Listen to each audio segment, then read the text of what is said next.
La hausse des prix du zang est tout à fait justifiée, car il y a un déficit de production. La question est de comprendre si cela va durer longtemps. Ibrahim Patel, Rand Merchant Bank.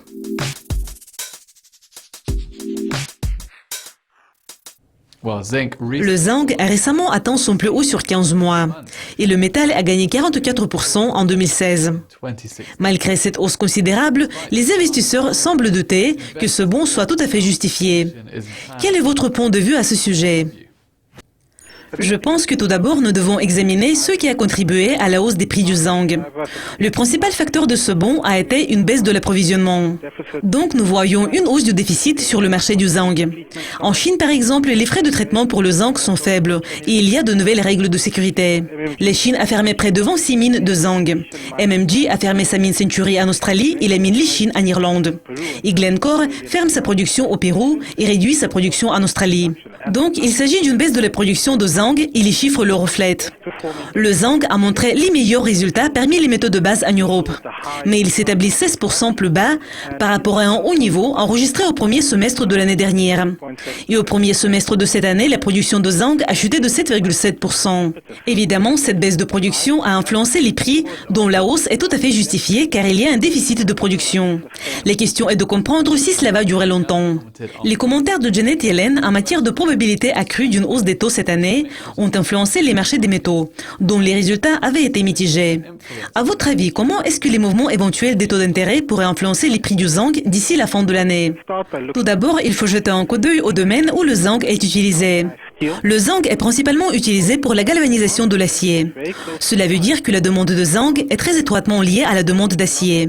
Donc, la croissance économique qui résulte en une hausse de la demande d'acier est favorable pour le zang. Et à son tour, la croissance économique dépend de la politique de la Fed en matière de taux d'intérêt. Dans ce contexte, la hausse des taux d'intérêt par la Fed va témoigner du renforcement de l'économie des États-Unis et de l'économie mondiale, ce qui devrait mener à la hausse de la demande d'acier. Mais le problème réside comme toujours dans les détails. Tout va dépendre de la nature de la croissance économique.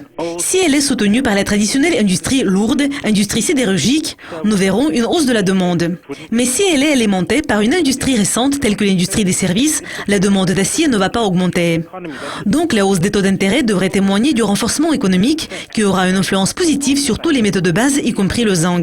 Mais ce n'est pas le seul facteur. Il y aura d'autres facteurs tels que le déficit de l'offre. En plus, il y a 2 mines qui reprennent actuellement la production. La Chine a levé l'interdiction et ces 2 mines augmentent leur production. Et comme je l'ai déjà dit, ce qui est également important, c'est la nature de la croissance économique.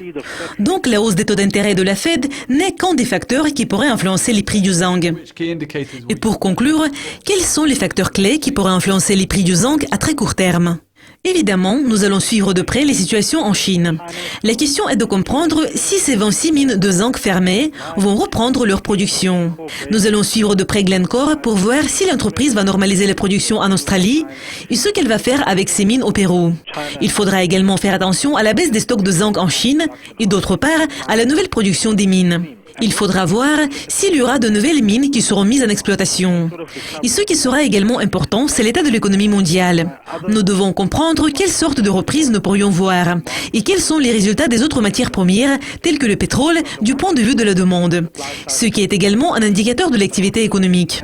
Donc, d'une part, nous allons examiner les facteurs liés à l'offre, mais aussi nous allons suivre de près la croissance économique et la nature de cette croissance. Ibrahim, merci beaucoup. Restez à l'écoute de Lucascopy TV. Je m'appelle Semiridit. Au revoir.